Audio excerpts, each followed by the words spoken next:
हमारा सेम होगा, मतलब इसका एरिया क्या होगा, सेम। भाई साहब दो बातें बोली हैं, पहली बात यहाँ पर ये स्क्वायर बन जाएगा और दूसरी बात एरिया भी सेम होगा।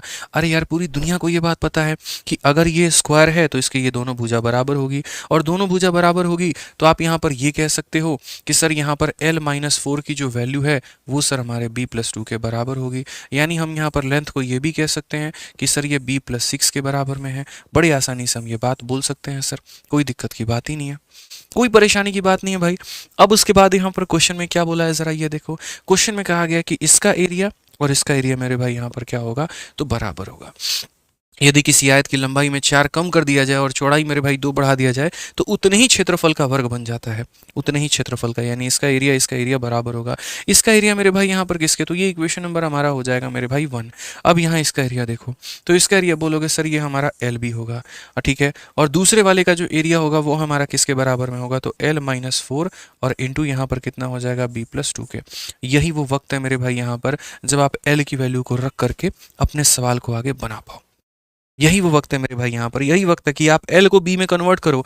नहीं तो आप यहाँ पर ऐसे बना सकते हो, मत कन्वर्ट करो तो आप एक काम करो, ये लिखो एल बी, l के साथ में इसको गुना करोगे तो ये तुम्हारा आ जाएगा एल बी, l को इसके साथ में गुना करोगे तो ये तुम्हारा हो जाएगा 2l, इसके साथ में गुना करो तो माइनस का 4b, और यहाँ पर मेरे भाई हो जाएगा 8। ये आपका एल बी आपके एल बी को मेरे भाई खत्म कर देगा, ठीक है। l की वैल्यू b+6 है तो यहाँ तो कम से कम l की वैल्यू रख सकते हैं, ठीक है ना। तो आप यहाँ पर एक काम करो, अभी भी जैसे मान लो 2 कॉमन लेकर के उड़ा दो, या फिर यहाँ देखो कि सर ये 0 है, यहाँ पर ये 2 है तो 2 मेरे भाई l, और l का मान कितना है तो b+6 है। ऐसा हम क्यों कर रहे हैं, इसीलिए ताकि किसी एक का मान तो हम निकाल पाए मेरे भाई, ठीक है ना। अब यहाँ पर देखोगे तो ये हो जाएगा हमारा 2b और प्लस हमारा हो जाएगा मेरे भाई 12 माइनस हमारा 4b माइनस हमारा 8 बराबर हो जाएगा 0 के। एक लाइन में बन जाएगा, 2b में से 4b घटा दो तो ये हो जाएगा माइनस का 2b, और 12 में से 8 घटा दो तो प्लस का हो जाएगा मेरे भाई 4। अगर ये हम उधर भेजते हैं तो हम बोलेंगे 2b का मान मेरे भाई यहाँ पर 4 है, b की वैल्यू हमारी 2 है, और b का मान अगर हमारा 2 है ना, b का मान मेरे भाई अगर हमारा 2 है तो क्वेश्चन में यहाँ पर क्या बोला गया है, पेरीमीटर ऑफ रेक्टेंगल। तो भैया b का वैल्यू तुम्हारा कितना निकल करके आ गया 2, और अगर b का मान 2 निकल करके आ गया तो l का मान b+6 यानी l का मान कितना निकल करके जाएगा, 2 × 6 यानी 8 हो जाएगा, तो l का मान 8 हो गया। और अगर l का मान 8 हो गया तो पेरीमीटर कितना होगा, यानी इन दोनों को जोड़ करके डबल, क्योंकि पेरीमीटर हमारा क्या होता है, तो पेरीमीटर हमारा होता है 2 × l+b, जोड़ करके डबल कर दो, 8 और 2 10, और 10 का डबल कितना हो जाएगा 20। ऑप्शन नंबर सी चाचा विधायक है हमारे, बिल्कुल हमारा सही उत्तर होगा। तो सर दो बातें यहाँ बोली गई थी कि इसको जैसे कम करते हो तो यहाँ रेक्टेंगल स्क्वायर बन जाता है, मतलब ये दोनों बराबर होगा, तो वो हमने कर लिया, और दूसरा इसका क्षेत्रफल इसके क्षेत्रफल के बराबर है, हमने वो कर लिया।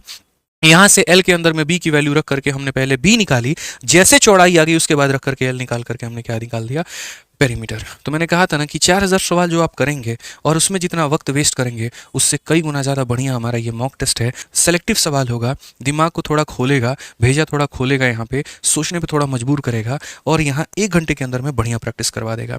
तो रोज़ रात मेरे भाई किसी को कोई टाइम मत दो, उसको भी बोल दो कि आदित्य सर की क्लास है 8:30 से 9:30 तक, भैया तुमसे बाद में बात करेंगे, अभी हमको यहाँ मॉक टेस्ट लगाना है, ठीक है। आप पढ़ लीजिए। बोला गया यहाँ पर जो है ये पूरी की पूरी संख्या को मेरे भाई 6 से भाग करने पर रिमाइंडर कितना होगा। सुनो भाई यहाँ पर 9 के जब भी यहाँ पर तुम किसी भी पावर को मेरे भाई 6 से भाग करोगे ना, रिमाइंडर हमेशा कितना आएगा 3। 9 के एक पावर को भाग करके देख लो, 9 के मेरे भाई 2 पावर को भाग करके देख लो, ठीक है, तब भी तुम्हारा रिमाइंडर कितना आएगा 3 आएगा। तो 9 के किसी भी पावर को भाग करके देखोगे ना, रिमाइंडर तुम्हारा 3 आएगा। तो ऐसे मान करके चलो कि सर ये 9 का पावर 1 है, ये 9 का पावर सर 2 है, ये 9 का पावर सर हमारा 3 है, और ऐसे करते करते करते यहाँ पर क्या बनेगा, तो यहाँ पर बोलोगे सर 9 का पावर यहाँ कितना हो जाएगा, तो 9 का पावर 2n, और इंटू कितना हो जाएगा, 9 का पावर यहाँ पर 1 हो जाएगा, ठीक है। अब यहाँ पर देखो दोस्त, यहाँ पर उत्तर कितना होगा, बोलोगे सर इसको डिवाइड करेंगे 3 आएगा, अगले को डिवाइड करेंगे 3 आएगा, अगले को डिवाइड करेंगे 3 आएगा, और यहाँ भी कितना आएगा 3 आएगा, और यहाँ भी कितना आएगा 3 आएगा। सबको वापस से क्या करना है मेरे भाई 6 से डिवाइड, ठीक है। अब यहाँ पर जो सबसे मजे की बात देखने को मिली वो मुझे क्या मिली यार, कि ये 3 और 3 जो है ये 6 से तो कट जा रहे हैं, फिर अगला 3 और 3 जो है ये कट जा रहे हैं, यानी एक इवन टर्म मिल करके एक जोड़ा जो है वो पूरा का पूरा खत्म हो जा रहा है। जो जोड़ा जो है मेरे भाई यहाँ पर पूरा खत्म हो जा रहा है, यानी यहाँ पर 2 टर्म, 4 टर्म, 6 टर्म, 8 टर्म, यानी जितने इवन नंबर ऑफ टर्म्स है ना वो पूरे के पूरे मेरे भाई कट जाएंगे। तो यहाँ तक पूरा का पूरा इवन नंबर ऑफ टर्म्स आएगा, यहाँ पर ये इवन नंबर ऑफ टर्म्स आएगा, तो यहाँ से लेकर के यहाँ तक का मामला राफ साफ होगा। उसके बाद में इसको जब तुम 6 से डिवाइड करोगे तो रिमाइंडर तुम्हारा 3 आएगा। बस इतना समझ लो। समझ गए। मैं दोबारा से रिपीट कर देता हूं, मेरे कहने का मतलब यहां पर यह है कि जब आप 6 से भाग करोगे, यहां पर आपको 3 मिलेगा, यहां पर आपको 3 मिलेगा, यहां पर आपको 3 मिलेगा, यहां पर आपको 3 मिलेगा, यहां पर आपको 3 मिलेगा। ठीक है, ये 3 और 3 वापस पेयर करके 6 से कट जाएंगे, ऐसे ही 3 और 3 करके कट जाएंगे, यानी her even number of terms के कारण पूरा का पूरा नेस्तनाबूत हो जाएगा। तो यहाँ इवन नंबर ऑफ टर्म्स है, तो यहाँ के कारण पूरा मामला खत्म। बच गया मेरे भाई 9, और वापस से 9 को 6 से डिवाइड करने पर रिमाइंडर कितना आता है? 3। Option number D for Devsena. बस मालिक, काम खत्म यहाँ पे। समझ गए ना? ठीक, आ जाइए नेक्स्ट क्वेश्चन नंबर 16। देखिए प्यारा सवाल। Two equal sum were lent on a simple interest at 6% and 10% per annum respectively. The first sum was recovered 2 years later than the second sum. Amount in each case was 1105. What was the sum lent in each scheme? दो scheme में पैसा डाला गया भाई साहब, ठीक है, और बड़ा खतरनाक यहाँ पर कहानी है। पहला वाला जो स्कीम है यहाँ पर वो कितने का ब्याज देता है? 6 का। दूसरा वाला स्कीम यहाँ पर 10 का ब्याज देता है। बोला गया पहले वाले सम को 2 साल पहले 2 साल बाद में रिकवर गया, किसके मेरे भाई? सेकंड वाले सम के, ठीक है ना। और amount in each case was same, पैसा यहाँ मतलब ब्याज सेम नहीं है यहाँ पर, समझो मेरी बात को लेकर के, ठीक है। यहाँ पर जो अमाउंट है वो हमारा सेम है। अब यार समझना मेरी बात को। पहली बात, पैसा सेम था, जैसे मानो मैंने 100 रुपए मार्केट में दिए और बाद में वो कितने बन जाते हैं? तो वो 130 और 130 बन जाते हैं। इसका मतलब इनका ब्याज जो है वो भी हमारा क्या है? तो सेम है। समझ गए मेरी बात को लेकर के? यानी इसका ब्याज और इसका ब्याज यहाँ पर क्या है? तो सेम है। इसका ब्याज और इसका ब्याज यहाँ पर क्या है? तो सेम है।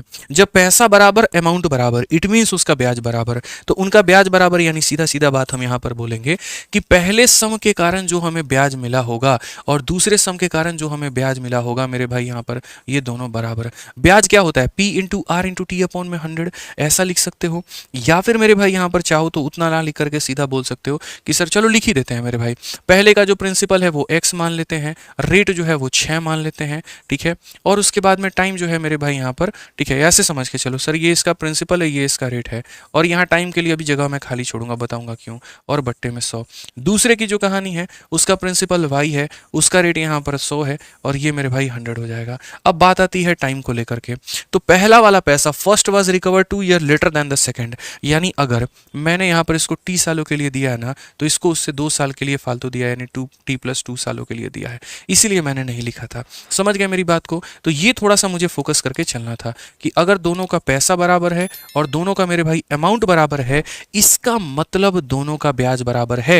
यानी पहले का ब्याज SI बराबर PRT अपॉन 100, दूसरे का ब्याज हमारा ये हो गया। आप सर काट लीजिए इसको यहाँ पर बड़े प्यार से। आप अगर और काटना चाहते हैं ना तो आप यहाँ पर ये भी काट सकते हैं।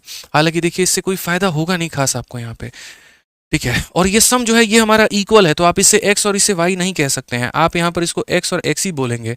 इस बात को ध्यान रखिए, क्योंकि दोनों का जो पैसा है वो क्या है? बराबर है।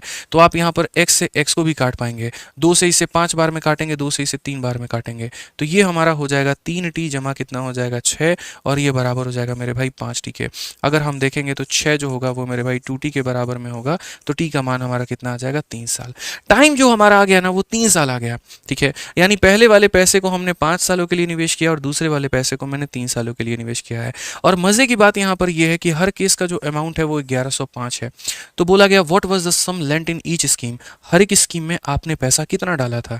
यानी मेरे भाई यहाँ पर ये 1105 जो है ये मेरा अमाउंट है। अमाउंट का मतलब क्या होता है? प्रिंसिपल जमा ब्याज। प्रिंसिपल कितना है? तो 100% है, ठीक है, और ब्याज कितना होगा? तो बोलेंगे सर देखिए अगर आप पहले वाले से ब्याज निकालना चाहते हैं, 1 साल में 10%, तो 3 सालों में 30% यहाँ पे आप ऐसे कर सकते हैं, या फिर 1 साल में 6%, तो 5 सालों में 30% ऐसे भी।